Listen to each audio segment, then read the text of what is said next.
Hello, my name is Kamal Newman, and I'm coming to you from Aberdeen for You Futures. My question for the First Minister is, why isn't there more tolerance awareness training provided to secondary school pupils? Thank you. Okay, so just so that we're clear, tolerance awareness, it covers a wide range of issues.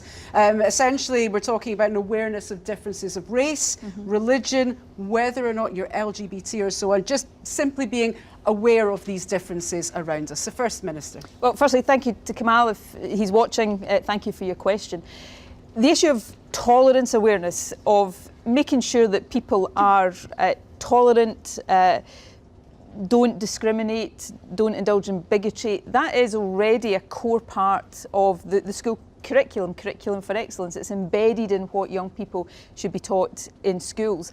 An understanding of the differences between different people, and crucially, an understanding that those differences are not a bad thing, they're not something to be criticised, they're actually something to celebrate, that we all have value as individual human beings, regardless of our faith or our race or our sexuality or our gender orientation. And that must be, in my view, a core part of what all young people have access to in schools. I'm always keen to hear from young people about whether they think that works well in practice or whether there's a need for a greater emphasis, which I suspect is what is behind Kamal's question.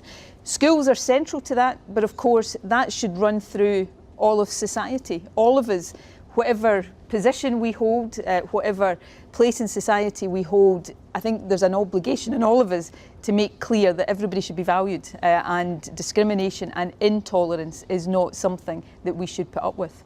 Do you think there is actually more to be done in terms of rolling this out? So otherwise, why is the question being asked? I think there's always more to be done on these things. You know, we have a situation in Scotland where we know that, well, I mean, if you take LGBT issues, for example, Scotland is internationally recognised as one of the best countries in the world for LGBTI rights.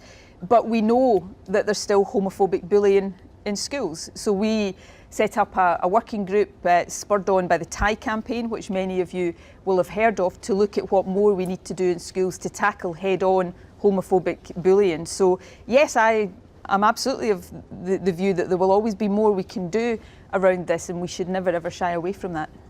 Okay, great. So leading on from that, have you ever experienced bullying yourself?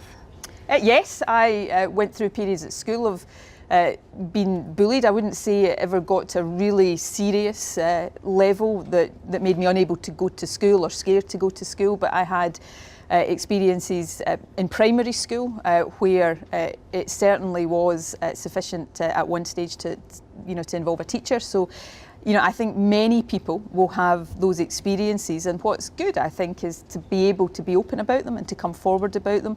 And part of what we need to do around all of these issues that young people face, often issues that can impact on mental well-being, is create an environment where people don't feel they have to keep these things to themselves. They can come forward and get help and talk about these things. And if they do that, they don't only help themselves, but they help other people as well. Of course.